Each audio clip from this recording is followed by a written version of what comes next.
Okay, you're recording now. Okay. Hello. This video is what I think about Buddhism. My parents were Buddhists. I was born in Austin, but we actually moved to Boulder because my parents were Buddhists and they wanted to be with the Buddhists. And I went to a Buddhist grade school and went to Buddhist summer camps and all this stuff. And my mom's still Buddhist, my brother's still Buddhist. So it's kind of not like I converted to Buddhism. I would say I'm Buddhist as far as I agree with everything Buddhism is. I'm not against anything Buddhist, except for how they don't admit to believing in God. I believe in God. I don't really read a whole lot of Buddhist books, though. I read the Tibetan Book of Living and Dying, where they talk about reincarnation, and kind of doesn't really, I don't know, because they don't really want to talk about God. It kind of seems like it's not even a religion to me. It's just more like a very complex kind of psychology, only interdimensional, reincarnational psychology, like advanced psychology. I remember talking to this guy called Ada Roshi when I was a kid. He was talking about all these different realms and stuff, you know, of like spirits and of their different levels, and the highest level of the animal realm is human, you know, and then you have higher than that, you have the spirit, I think. Just talking about that. But anyways, I think Buddhism is basically a continuation, or actually an improvement on Hinduism. The Buddha, he lived 500 BC and then went on to Tibet. Now, there's just a whole lot of philosophy. It's a lot more complex than Christianity.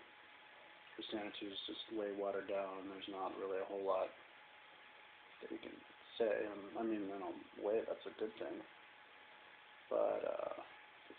But in another way, you know, there's not a whole lot more to talk about. Whereas in Buddhism, there would be.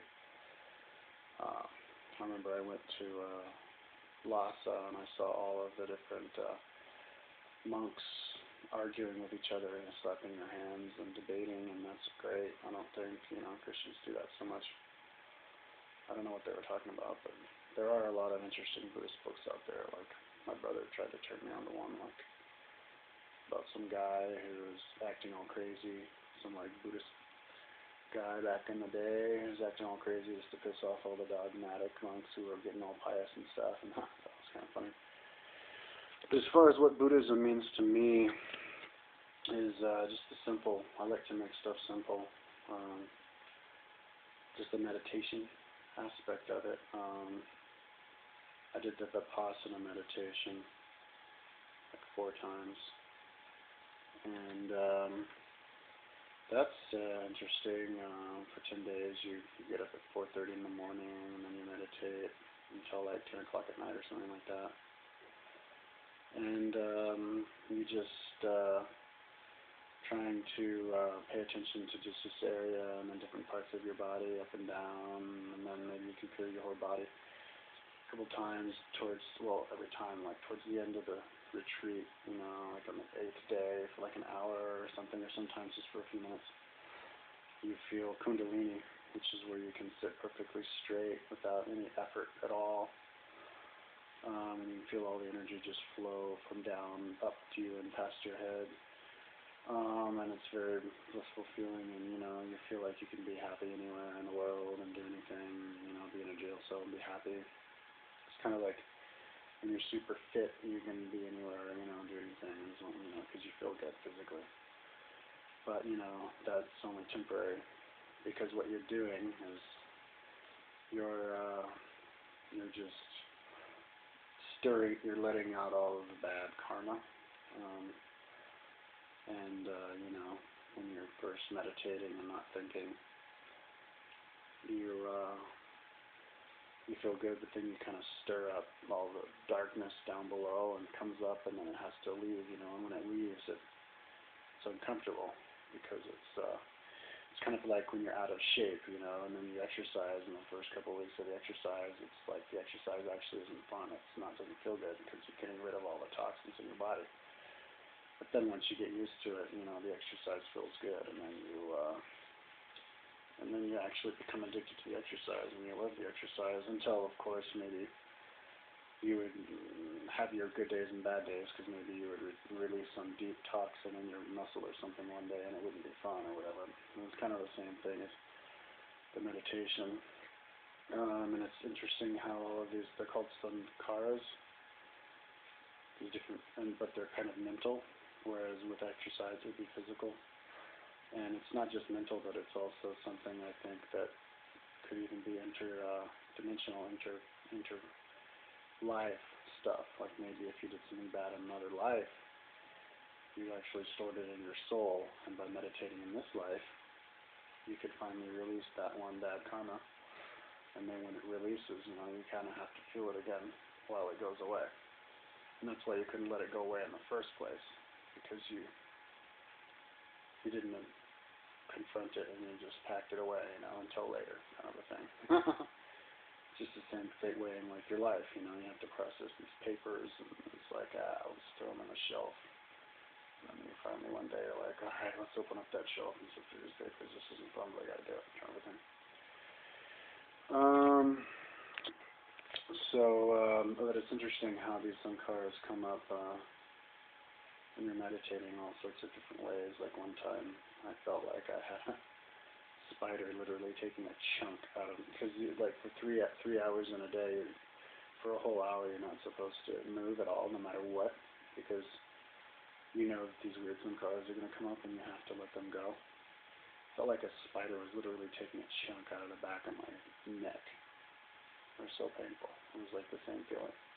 But I knew it was just a sankhara, and it was just in my mind, and it was just like that. So it's like, it finally went away, you know, and then you get hot flashes. Sometimes you suddenly sweat, but the most common thing, especially like in the morning, is you just fall asleep. Your mind kind of subconsciously tries to avoid confronting just by like putting you out. And, you know, like I used to experience that a lot, like in school, you know, you show up at class and you feel great, and then within 2 minutes you're just like, you know, it's kind of like that. It's kind of like trying to avoid. So yeah, the itches are really common, muscle pains, but then like, you know, a lot of emotional stuff too. But you just don't think. Oh, and also a lot of mind stuff. The mind is always racing, especially in our culture, because we're intelligent people and we think a lot. We're educated. Our minds are always, and it's really good for us to stop thinking, because, well, it gives us insomnia for one. People like that have trouble getting to sleep because the mind's just going, no. And if your brain is pumping, you know, it's like a muscle. Your brain is a muscle, and it's going to keep your heart rate up if you're thinking. So the best way to go to sleep is just to stop thinking. That takes practice. So, you know, the meditation could actually help somebody be better at falling asleep too. But yeah, that's really interesting how thoughts always just come up. You just focus on the breath though, and the feeling of your body.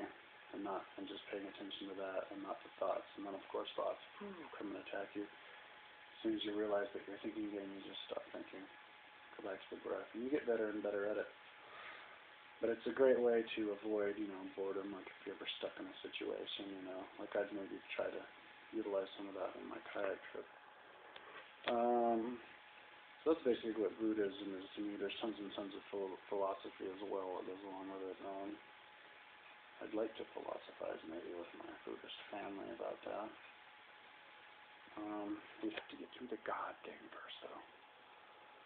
So anyways, I'm about out of time. Go Buddhism, because they're peaceful. Okay.